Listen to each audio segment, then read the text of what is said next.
Hindi rin ano pat tayo ay naggogobyerno kung halos lahat ng bagay ay isa sa pribado. Alam po nyo, ako ay suspicious diyan sa naganap na fiasco sa NAIA.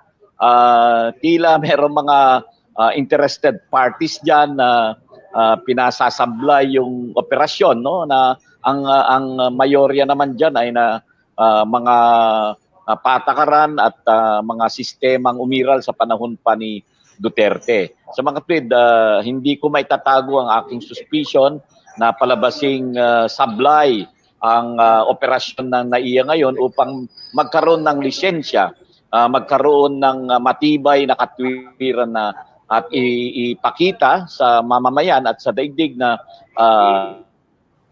bigyan ng sapat na pagkakataon ang mga namamahala sa NAIA at hindi dapat knee-jerk reaction, no, na kagyat na isa pribado to. Malamang magkakaroon ng pagbabago sa pagpapatakbo, ngunit magkakaroon din ng tiyak na pagbabago sa usapin ng halaga ng paglipad sa iba't ibang dako ng ating daigdig, paglipad sa iba't ibang dako ng mundo. Sa mga tuwid, hindi ito karapat-dapat na isa pribado, kundi dapat ay bigyan ng sapat na pagkakataon at imodernisa yung mga equipments na matagal nang ginagamit dyan sa airport,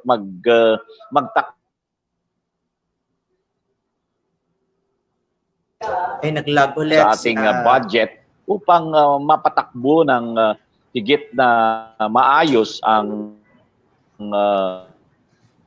ating mga paliparan. Tax ang mga airports natin at hindi naman napupunta sa pag-aayos ng ating mga paliparan ang naturang pera. Sa makatwid, dapat magkaroon ng proper audit ng kinikita niyan at yung budget layout na nakatakda para sa ating mga paliparan.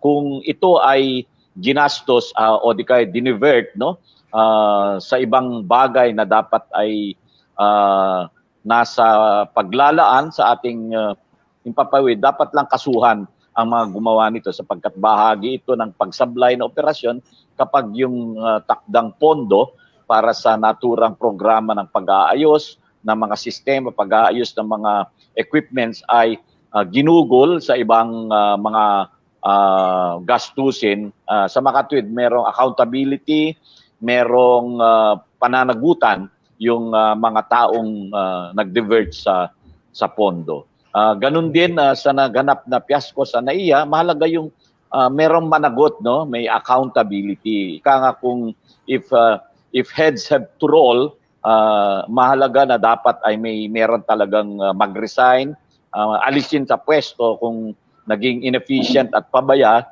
sa pagpapatakbo sa ating pambansang paliparan. Ito po ay malaking hamon kay